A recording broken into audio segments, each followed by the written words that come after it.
Hello students, हम NCERT class 11 biology course पढ़ रहे हैं और हमने chapter 8 cell the unit of life शुरू किया हुआ है। और आज हम important topic an overview of cell ये टॉपिक डिस्कस करेंगे। तो इस टॉपिक को देखें कि you may have observed cells in an onion peel and or human cheek cells under the microscope. आप लोगों ने मैक्रोस्कोप के थ्रू जो ओनियन पील सेल्स है या फिर आप लोगों ने जो ह्यूमन चिक के सेल्स है उनको मैक्रोस्कोप के थ्रू ऑब्जर्व किया होगा। जैसे कि ये मैक्रोस्कोपिक एक डायग्राम यहाँ पर दिया गया है ओनियन के सेल्स का, और यहाँ पर एक जो है डायग्राम ड्रा किया गया है जो ह्यूमन के चिक सेल्स का। तो एनसीईआरटी बुक ने शुरू में ये कहा हुआ है, वो माइक्रोस्कोप के थ्रू देखे होंगे या फिर आप लोगों ने जो ह्यूमन के चिक के सेल्स है वो माइक्रोस्कोप के थ्रू देखे होंगे। The onion cell which is a typical plant cell has a distinct cell wall as its outer boundary and just within it is the cell membrane. अब यहाँ पर ये बुक क्या कहता है कि जो ओनियन सेल होगा इसका जो अंदरूनी मेम्ब्रेन होगा वो क्या होगा, वो प्लाज्मा मेम्ब्रेन होगा, और इसका जो आउटर मेम्ब्रेन होगा वो क्या होगा, सेल वॉल होगा। क्योंकि ओनियन क्या है, प्लांट से है, तो इस वजह से इसका जो अंदरूनी मेम्ब्रेन होगा वो प्लाज्मा मेम्ब्रेन या सेल मेम्ब्रेन होगा, और आउटर जो वॉल होगा वो सेल वॉल इसका होगा ओनियन केस में। लेकिन अगर हम चिक सेल की बात करें तो the cells of the human cheek have an outer membrane as the delimiting structure of the cell। तो अगर हम चिक सेल की, तो इसमें आप देख सकते हैं कि ये जो इस चिक सेल के आउटर मेम्ब्रेन होगा वो क्या होगा, प्लाज्मा मेम्ब्रेन या सेल मेम्ब्रेन होगा। हर सेल के गिर्द जो मेम्ब्रेन है यहाँ पर वो क्या है, आउटर मेम्ब्रेन है, वो प्लाज्मा मेम्ब्रेन है ह्यूमन के चिक सेल के केस में। Inside each cell is a dense membrane bound structure called nucleus. एक डेंस मेम्ब्रेन बाउंड स्ट्रक्चर मिलेगा जिसको हम न्यूक्लियस कहते हैं। देखिए ये क्या है, इस सेल का न्यूक्लियस है, ये इस सेल का न्यूक्लियस है, और ये इस सेल का है, और ये इस सेल का न्यूक्लियस है। तो सेल में आपको क्या मिलेगा, न्यूक्लियस मिलेगा। This nucleus contains the chromosomes which in turn contain the genetic material DNA. अब अगर हम क्या करते हैं, यहाँ से एक सेल फॉर एग्जांपल उठा लेते हैं, तो इस सेल में जो हमारे पास ये न्यूक्लियस है, तो इस न्यूक्लियस में हमें क्या मिलेगा, इस न्यूक्लियस में हमें क्रोमोसोम मिलेंगे। तो ह्यूमन केस में जाहिर है कि चिक सेल में जो एक नॉर्मल ह्यूमन होगा उसमें 46 क्रोमोसोम होंगे। अब अगर एक क्रोमोसोम को हम उठा लें, एक क्रोमोसोम को, तो इस क्रोमोसोम में हमें क्या मिलेगा, एक डीएनए का मॉलिक्यूल मिलेगा, और हिस्टोन प्रोटीन्स भी मिलेंगे और कुछ दूसरे प्रोटीन्स भी मिलेंगे। तो मीन्स दैट कि जो सेल है इसमें जो न्यूक्लियस है इसमें क्या है, क्रोमोसोम है, और क्रोमोसोम में क्या है, प्रोटीन्स है और प्लस डीएनए मॉलिक्यूल है। तो हमें हर सेल में जो ह्यूमन के सोमेटिक सेल है, जो ह्यूमन के बॉडी के सेल है, ह्यूमन के बॉडी के हर सेल में 46 क्रोमोसोम मिलेंगे, और हर क्रोमोसोम में एक डीएनए का मॉलिक्यूल होगा। नेक्स्ट देखिए कि prokaryotic cell and eukaryotic cell. तो सबसे पहले प्रोकैरियोटिक सेल को डिस्कस करने से पहले और यूकैरियोटिक सेल को डिस्कस करने से पहले हमें यह समझना होगा कि प्रोकैरियोट कौन से ऑर्गेनिज्म होते हैं और यूकैरियोट कौन से ऑर्गेनिज्म होते हैं। तो इसको समझने की बहुत ही ज़्यादा ज़रूरत है बहुत ही ज़्यादा सिंपल। जो हमारे पास बैक्टीरिया का ग्रुप है और आर्किया का ग्रुप है, ये क्या है, ये प्रोकैरियोट्स है। फिर जो हमारे पास ये प्रोटिस्ट है और फंजाई है, प्लांट्स है और एनिमल्स है। तो ये चार ग्रुप्स जो है ये किसके हैं, यूकैरियोट्स के हैं। दोबारा सुनिए कि जो बैक्टीरिया है और आर्किया है ये क्या हमारे पास प्रोकैरियोट्स है, और इसके बाद फिर जो हमारे पास ये प्रोटिस्ट है, फंजाई है, प्लांट्स है और एनिमल्स है, ये क्या है, ये यूकैरियोट्स है। तो जिन ऑर्गेनिजम्स में प्रोकैरियोटिक सेल होगा तो उन ऑर्गेनिज्म को हम प्रोकैरियोट्स कहते हैं। जिन ऑर्गेनिजम्स में यूक्रियाटिक सेल होंगे उनको हम क्या कहते हैं, यूक्रियाट्स कहते हैं। अब प्रोक्रियाटिक ऑर्गेनिज्म कौन से होते हैं, वो ऑर्गेनिज्म जिनमें न्यूक्लियस नहीं होता, जिनमें बहुत सारे मेम्ब्रेन बॉन्डेड ऑर्गेनेल्स नहीं होते। जैसे कि बैक्टीरिया का सेल है या आर्किया का सेल है, तो उसमें आपको न्यूक्लियस नहीं मिलेगा, उनके सेल में आपको बहुत सारे मेम्ब्रेन बॉन्डेड ऑर्गेनेल्स नहीं मिलेंगे। जैसे माइटोकॉन्ड्रिया हो गए, Golgi bodies, endoplasmic reticulum, lysosome, peroxisome, glyoxysomes, ये नहीं मिलेंगे आपको। लेकिन अगर हम यूक्रियाट्स की बात करें, फॉर एग्जांपल हम प्रोटिस्ट जो फंजाई है, प्लांट और एनिमल की बात करें, तो इनके सेल्स में आपको न्यूक्लियस भी मिलेगा और जो मेम्ब्रेन बॉन्डेड ऑर्गेनेल्स है ये भी आपको मिलेंगे। कौन सी मेम्ब्रेन बॉन्डेड ऑर्गेनेल्स, जो माइटोकॉन्ड्रिया हो गए, इंडोप्लाज्मिक रेटिकुलम, गाल्जी बॉडीज हो गए, एनिमल में लाइसोसोम भी मिलेंगे। तो इसी तरह जो यूक्रियाट्स है इनमें न्यूक्लियस होते हैं, इनके सेल में न्यूक्लियस होता है और मेम्ब्रेन बॉन्डेड ऑर्गेनेल्स होते हैं। सो प्रोक्रियाटिक सेल और यूक्रियाटिक सेल को यहाँ एनसीईआरटी ने इस हवाले से क्या लिखा है, इसको देखें कि cells that lack a membrane bound nucleus are called prokaryotic cells. वो सेल्स जिनमें मेम्ब्रेन बाउंडेड न्यूक्लियस नहीं होगा, जैसे कि यहाँ पर ये बैक्टीरियल सेल है, तो इस सेल में देखिए ये इसका क्या है, ये डीएनए है, लेकिन डीएनए के गिर्द मेम्ब्रेन नहीं है, तो न्यूक्लियस यहाँ पर नहीं है। तो इस वजह से हम बैक्टीरिया को या आर्किया को क्या कहते हैं कि ये प्रोक्रियाटिक है, मींस कि इनमें न्यूक्लियस नहीं होता। फिर we are as cells that have membrane bound nuclei are called eukaryotic cell. अब अगर हम यूक्रियाटिक सेल को देखें, जैसे कि ये एक एनिमल सेल है, तो इसमें ये मेम्ब्रेन बाउंडेड ये न्यूक्लियस पड़ा हुआ है और साथ ही साथ ये मेम्ब्रेन बाउंडेड ऑर्गेनेल्स पड़े हुए हैं।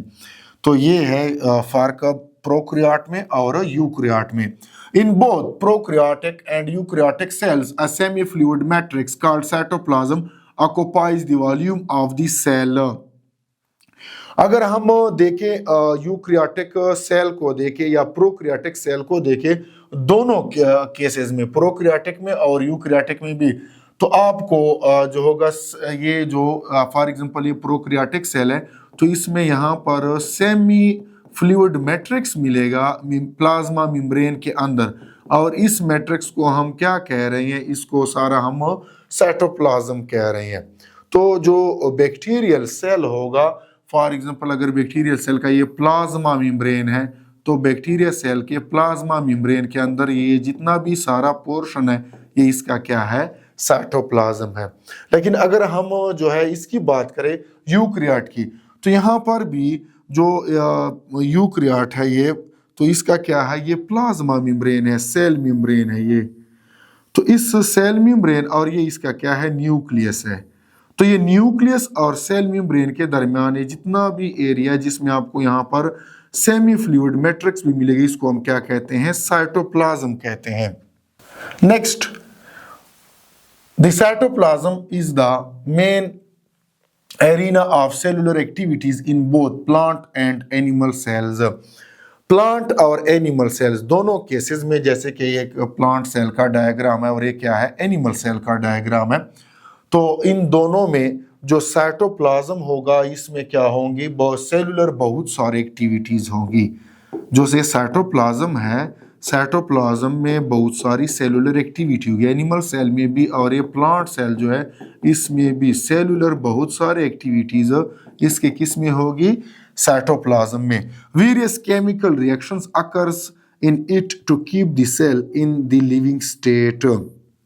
अब एक एनिमल सेल को या एक प्लांट सेल को सर्वाइवल के लिए अपने आप जो इनका लिविंग स्टेटस है उनको बरकरार रखने के लिए साइटोप्लाज्म में जो केमिकल रिएक्शंस है वो एक नॉर्मल तरीके से चलने होंगे। अगर साइटोप्लाज्म में रिएक्शंस नहीं होंगे तो सेल की डेथ हो जाएगी इस तरह।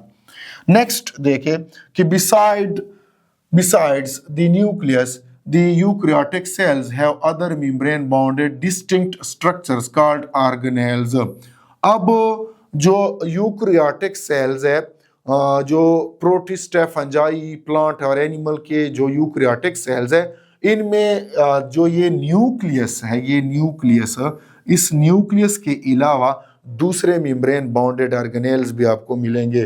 कौन कौन से, जैसे कि इंडोप्लाज्मिक रेटिकुलम। अब ये सारे जो ये ट्यूब्यूल्स पड़ी हुई हैं ये किसके हैं, ये इंडोप्लाज्मिक रेटिकुलम के सिस्टर्नी हैं। इसी तरह गाल्जी कॉम्प्लेक्स, ये सारे गाल्जी कॉम्प्लेक्स हैं। फिर लाइसोसोम, देखिए ये क्या है, ये लाइसोसोम है। इसी तरह माइटोकॉन्ड्रिया है, ये आपको माइटोकॉन्ड्रिया, तो ये क्या है, सारे मेम्ब्रेन बॉन्डेड ऑर्गेनेल्स है यूकैरियोटिक सेल के। फिर जो है मैक्रोबॉडीज्म, मैक्रोबॉडीज जो है पैराक्सीसोम और ग्लाइक्सिसोम को कहते हैं। तो ये क्या है, यहाँ पर ये एनिमल सेल में पैराक्सीसोम है और प्लांट सेल में ग्लाइक्सिसोम भी होते हैं, पैराक्सीसोम भी होते हैं। इसी तरह विक्यूल्स, आपको विक्यूल्स भी जो है, फॉर एग्जांपल ये विक्यूल है तो आपको विक्यूल भी मिलेंगे। तो ये बहुत सारे जो मेम्ब्रेन बॉन्डेड ऑर्गेनेल्स है ये आपको यूकैरियोटिक सेल में मिलेंगे। नेक्स्ट देखिए कि the prokaryotic cells lack such membrane bound organelles. लेकिन अगर हम प्रोकैरियोटिक सेल को देखें, बैक्टीरिया या आर्किया के सेल को देखें, जैसे बैक्टीरिया सेल है तो इसमें बिल्कुल क्लियर है कि मेम्ब्रेन बॉन्डेड बहुत सारे जो ऑर्गेनेल्स है वो आपको नजर नहीं आएंगे। इसमें ना आपको माइटोकॉन्ड्रिया नजर आएंगे, ना गाल्जी बॉडीज, ना आपको इंडोप्लाज्मिक रेटिकुलम नजर आएंगे, ना आपको इसमें लाइसोसोम नजर आएंगे, ना पैराक्सीसोम, ना ग्लाइक्सिसोम नजर आएंगे। तो मेम्ब्रेन बॉन्डेड ऑर्गेनेल्स जो होंगे वो आपको प्रोकैरियोट में नजर नहीं आएंगे। Ribosomes are non-membrane bound organelles found in all cells, both eukaryote as well as prokaryotic। अब ये जो राइबोसोम्स है ये ऐसे ऑर्गेनेल्स है जो मेम्ब्रेन बाउंडेड नहीं है और ये आपको यूकैरियोटिक सेल में भी मिलेंगे और प्रोकैरियोट में भी मिलेंगे। जैसे ये स्मॉल ऑर्गेनेल्स है, दीज आर दी राइबोसोम्स। तो राइबोसोम्स जो है ये आपको प्रोकैरियोटिक सेल में भी मिलेंगे और यूकैरियोटिक सेल में भी मिलेंगे, क्योंकि राइबोसोम्स जो है वो मेम्ब्रेन बाउंडेड नहीं है। फिर नेक्स्ट देखें कि within the cell ribosomes are found not only in the cytoplasm. अब जो ये राइबोसोम्स है ये सिर्फ आपको साइटोप्लाज्म में नहीं मिलेंगे, मींस दैट कि आपको ये साइटोप्लाज्म में तो मिलेंगे ही मिलेंगे। जैसे बैक्टीरियल सेल है इसमें साइटोप्लाज्म में ये बहुत सारे क्या है, दीज आर दी राइबोसोम्स। इसी तरह ये प्लांट का सेल है, इसके साइटोप्लाज्म में भी आपको फ्री राइबोसोम मिलेंगे, एनिमल के सेल में भी फ्री राइबोसोम मिलेंगे। दूसरे कहां पर आपको ये राइबोसोम मिलेंगे सेल में, but also with in the two organelles chloroplast in plants. आपको प्लांट्स में जो होंगे राइबोसोम, जो ये क्लोरोप्लास्ट है, क्लोरोप्लास्ट में भी आपको राइबोसोम मिलेंगे। एंड माइटोकॉन्ड्रिया, और जो प्लांट के ये माइटोकॉन्ड्रिया है इसमें भी आपको राइबोसोम मिलेंगे। On rough endoplasmic reticulum, plant का ये जो रफ इंडोप्लाज्मिक रेटिकुलम है इसके साथ भी राइबोसोम अटैच होंगे। तो मींस दैट के प्लांट में आपको राइबोसोम कहां पर मिलेंगे, एक फ्री स्टेट में मिलेंगे आपको साइटोप्लाज्म में, दूसरा क्लोरोप्लास्ट में मिलेंगे, तीसरा माइटोकॉन्ड्रिया में मिलेंगे और चौथा कि राइबो जो रफ इंडोप्लाज्मिक रेटिकुलम है उसके साथ राइबोसोम अटैच होंगे। इसी तरह अगर हम एनिमल सेल है इसकी बात करें तो इसमें भी आपको फ्री राइबोसोम मिलेंगे, प्लस जो राइबोसोम होंगे वो एनिमल सेल में रफ इंडोप्लाज्मिक रेटिकुलम के साथ भी अटैच होंगे और जो एनिमल सेल में माइटोकॉन्ड्रिया है इसमें भी आपको राइबोसोम मिलेंगे। तो एनिमल सेल में 3 जगह पे आपको राइबोसोम जो होंगे मिलेंगे, एक साइटोप्लाज्म में फ्री राइबोसोम, दूसरा जो रफ इंडोप्लाज्मिक रेटिकुलम है उसके साथ राइबोसोम अटैच होंगे और तीसरा जो होंगे राइबोसोम आपको कहां पर मिलेंगे, जो माइटोकॉन्ड्रिया है उसमें मिलेंगे। श्वेता राइबोसोम के लोकेशन के हवाले से कि राइबोसोम आपको कौन कौन से लोकेशन में मिलेंगे और कौन से सेल में कहां पर मिलेंगे। Animal cells another non membrane bonded organelle called centrosome which help in cell division. जो एनिमल के सेल है इसमें आपको सेंट्रोसोम भी मिलेगा। जैसे ये इस ऑर्गेनेल को देखे, ये एक जो है सेंट्रीओल है और ये दूसरा क्या है, सेंट्रीओल है। तो ये 2 सेंट्रीओल इकट्ठे क्या बनाते हैं, सेंट्रोसोम बनाते हैं और ये सेंट्रोसोम आपको एनिमल सेल में मिलेंगे और ये एनिमल सेल को सेल डिवीजन में क्या करते हैं, हेल्प आउट करते हैं। इसी तरह एनिमल सेल में आपको ये लाइसोसोम भी मिलेंगे। Cells differ greatly in size, shape and activities. फिर जो सेल्स है ऑर्गेनिजम्स में ये आपको मुख्तलिफ साइज़ की मिलेंगे, मुख्तलिफ शेप की मिलेंगे और मुख्तलिफ किस्म के ये फंक्शन परफॉर्म करते हैं। For example mycoplasmas the smallest cells are only 0.3 micrometre in length while bacteria could be 3 to 5 micrometre. तो ये माइकोप्लाज्माज जो है ये ऐसे सेल्स है, ये बहुत ही स्मॉल होते हैं। देखिए यहाँ पर माइकोप्लाज्मा है, तो आरबीसीज के साइज को देखिए और माइकोप्लाज्मा के साइज को देखिए। तो माइकोप्लाज्मा देखिए ये डॉट की तरह, ये क्या है, माइकोप्लाज्मा है जो कैट के आरबीसीज पर इसने अटैक किया हुआ है। तो माइकोप्लाज्मा जो है ये स्मॉलेस्ट सेल है और बैक्टीरिया जो है उनका साइज कितना हो सकता है एनसीईआरटी बुक के मुताबिक 3 to 5 मैक्रोमीटर। फिर अगर हम largest isolated single cell is the egg of an ostrich. अगर हम एक बड़े सेल की बात करें लेकिन ऐसे सेल की जो आइसोलेटेड हो, एक ऑर्गेनिज्म के अंदर ना हो बल्कि आइसोलेटेड हो, तो आइसोलेटेड अगर लार्जेस्ट सेल आपको मिलेगा तो वो ऑस्ट्रिच का जो है एग हो सकता है। ये ऐसा एक सेल है जो सबसे लार्जेस्ट है, लेकिन ये ऐसा सेल है जो आइसोलेटेड है। अब अगर ये एग को देखें और जो एग जो दूसरे बर्ड्स के एग है उनके एग को देखें और ये ऑस्ट्रिच के एग को देखें तो ऑस्ट्रिच का एग कितना बड़ा है। नेक्स्ट है कि the among multicellular organisms human red blood cells are about 7 micrometre in diameter. अगर मल्टीसेलुलर ऑर्गेनिज्म की बात करें तो ह्यूमन के जो ये रेड ब्लड सेल्स है, तो ये जो रेड ब्लड सेल है इसका डायमीटर कितना है, ये 7 मैक्रोमीटर है according to NCERT book. Next देखे कि nerve cell are the some of the longest cells. हमारे बॉडी में जो नर्व सेल्स है उनमें ऐसे सेल भी मिलेंगे, हमारे बॉडी में ऐसे न्यूरॉन भी मिलेंगे जो क्या होंगे, लॉन्गेस्ट होंगे, लंबे होंगे। अब देखिए ना, ये शियाटिक नर्व सेल है तो इसका एक्सॉन जो है ये कितना लंबा हो सकता है, आपकी जो टो है वहां तक पहुंचता है। तो इसकी जो शियाटिक नर्व की लंबाई है वो 1 मीटर से ज्यादा भी हो सकती है। अगर एक बंदा लंबे कद का है, टॉल आदमी है, तो उसकी जो ये शियाटिक नर्व है इसकी क्या होगा, लंबाई कितनी हो सकती है, 1 मीटर से ज्यादा भी हो सकती है। Sales also very greatly in their shape. अब सेल्स जो होंगे आपको मुख्तलिफ शेप के मिलेंगे ह्यूमन बॉडी में भी। किस तरह, they may be disc like, cell जो है डिस्क लाइक भी हो सकते हैं जैसे आरबीसीज के हैं। ये पॉलीगोनल हो सकते हैं, इसके बहुत सारे साइड हो सकते हैं। जैसे इन सेल्स को देखिए, अगर हम इस सेल को देखें, ये जो यहाँ पर ब्लू कलर में शो किया गया है, तो इसके साथ इस साइड पर भी एक सेल अटैच है, इस साइड पर भी अटैच है, इस साइड पर भी अटैच है और इस साइड पर भी अटैच है और इस साइड पर भी है और इस साइड पर भी अटैच है और इस साइड पर भी अटैच है। तो अगर हम देखें तो एक सेल के साथ 7 दूसरे सेल्स अटैच है, तो इसके बहुत सारे साइड्स है। तो जिस सेल के साइड्स बहुत सारे उनको हम क्या कहते हैं, पॉलीगोनल कहते हैं। फिर कॉलमनर जो है सेल्स आपको मिल सकते हैं जो है इसमें ह्यूमन में ऑर्गेनिजम्स में। ये देखिए कॉलमनर सेल्स है, इनका शेप देखिए आप, तो बिल्कुल कॉलम की तरह है। तो these are the columnar sales.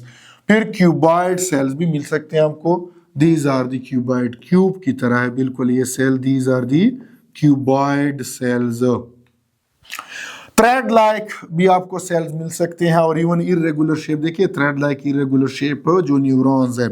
The shape of the cell may vary with the function they perform. अब मुख्तलिफ शेप के मुख्तलिफ साइज के हमें सेल इस वजह से मिलते हैं क्योंकि हर सेल ने स्पेसिफिक काम होता है, करना होता है, इसलिए हर सेल का स्पेसिफिक शेप या साइज होता है। ये था आज ओवरव्यू ऑफ अ सेल के टॉपिक के हवाले से। नेक्स्ट लेक्चर में हम नेक्स्ट टॉपिक देखेंगे। शुक्रिया।